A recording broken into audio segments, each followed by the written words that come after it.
Hello, Year 7. I hope you're all well and you've had a good weekend. Welcome back to your final week of history for this half term. So we're going to follow on from last week's work directly today. Last week we were looking at the causes of the Peasants' Revolt, having previously looked at the events. So today what we're going to do is we're going to kind of finish that story, and today we're going to have a look at the consequences. So what happens as a result? What happens after the Peasants' Revolt takes place? Does it change anything? Does it lead to kind of progress for the people of England or not? So the first task for you today is you've got a quizzes again to do. So this will have been assigned to your class, so you should be able to go just on the quizzes website and it should come up. If it doesn't, check the code I've given you. Now, different classes have got different codes, so don't just look at what's on this video, look at what's on Show My Homework to make sure you get the right code for that. Alright, but once you've found the quiz, I'll need to keep going until you can get full marks, please. Okay, try and get full marks on that quiz if you can. Okay, when you're done, I'm going to quickly just remind you of the key events of the Peasants' Revolt, and then I'm going to tell you about your work for today. So, last lesson we looked at why the peasants were angry. Why did they rise up against Richard II?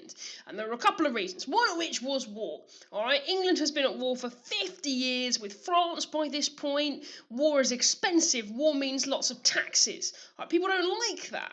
Alright, and on top of that, you're constantly afraid you're going to get invaded by French soldiers. So the people weren't very happy on the war, and obviously that was kind of the king's decision. There was also a bit of religion in the mix, okay? So there's a guy called John Ball, a priest, and he said that in the Bible there weren't any lords, there weren't any peasants. So everyone should be equal, there shouldn't be rich and poor, it should be the same. Obviously that's quite a bold idea. Lots of peasants at the time really liked that idea, that everyone is equal. So that got them going as well. The king, we've said he's only 14, he's a kid, he's got a couple of advisors, his uncle, the Duke of Lancaster, the Archbishop of Canterbury, Simon Sudbury. They're super unpopular and they're coming up with lots of policies that aren't very nice to the ordinary people. Alright, there's also economic causes. Okay, two big ones. The first one is a long-term one, so 30 years before, there was that law, the Statute of Labourers, which said that they couldn't earn a certain amount of money, more than they had done before. Okay, that limited what you could earn. Okay, and then the other one was poll tax. If you remember, this was this supposedly one-off tax that the king said he was going to collect to help pay for the war, but he ended up trying to collect it 3 times, and it was very expensive. It didn't kind of depend how rich you were; everyone had to pay the same shilling per person, and was very, very unpopular because of how expensive it was. And then ultimately, there's just this kind of sense of their rights. The peasants aren't free. They're basically owned by their lord. They hate that. They want to have freedom. They want to work for who they want, live where they want, move around and travel freely. All right, they feel that they are really, really unfairly restricted by society and by the feudal system.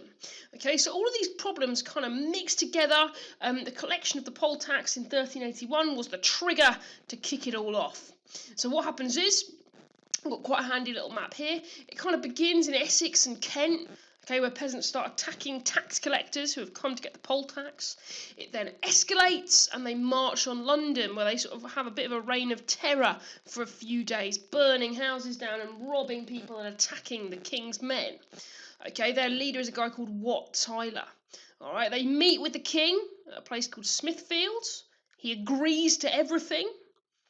But their leader is killed. There's a bit of a scuffle. He's murdered by the mayor of London.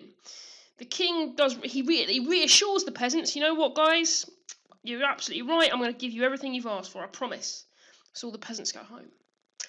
So as far as they're concerned, it's been a success. But what happens afterwards? Well, Richard goes back on his word. As soon as the peasants have safely gone home and put their weapons away and kind of stopped attacking him, he changes his mind. All of the leaders are round up and hung.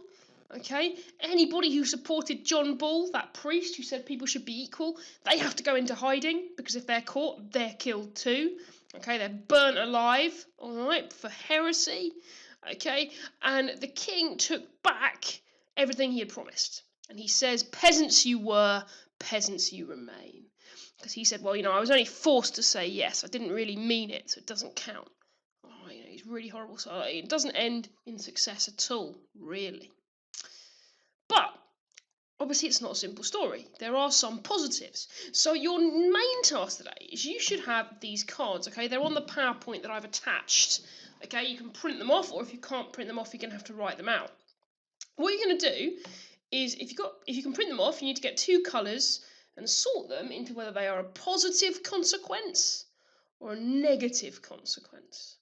Okay, and this is from the perspective of the ordinary people in England. Okay, so if we look at the first one, the leaders of the Peasants' Revolt were killed and any ideas of being equal were strongly punished. Well, if you're the ordinary people of England, that's going to be quite a negative consequence, isn't it? Because they've been killed if they try to be equal. So that would be negative. Okay, let's look at another one. Advisors to the king were replaced to people who were nothing to do with his old advisors. Now that would be a positive, because they hated the king's advisors, and he's got rid of them. He's done what the peasants wanted, so that would be a positive. Okay, if you can't print them off, you need to draw two columns like this: positive consequences, negative consequences, and then just bullet point these ideas in the correct column. Okay, when you have done that, I'm going to ask you to make a final decision. So based on all those consequences, does England change because of what happened? Does the Peasants' Revolt actually change England really in any meaningful way? Okay, so what you need to do for that is you need to write a full paragraph in your book making your decision. I've got some sentence starters for you to use here. Obviously you would pick did or did not. You can't put them both because that doesn't make sense. So I think that England did change, or I think that England did not change, depending on which you agree with. Evidence to support this, and you can use some of this evidence to help you.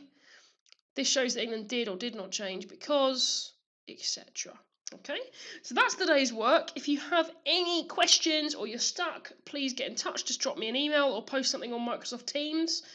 We've got that option as well now. So yeah, it's up to you. Any issues, please do let me know. And I look forward to seeing what you guys put together. Thank you very much.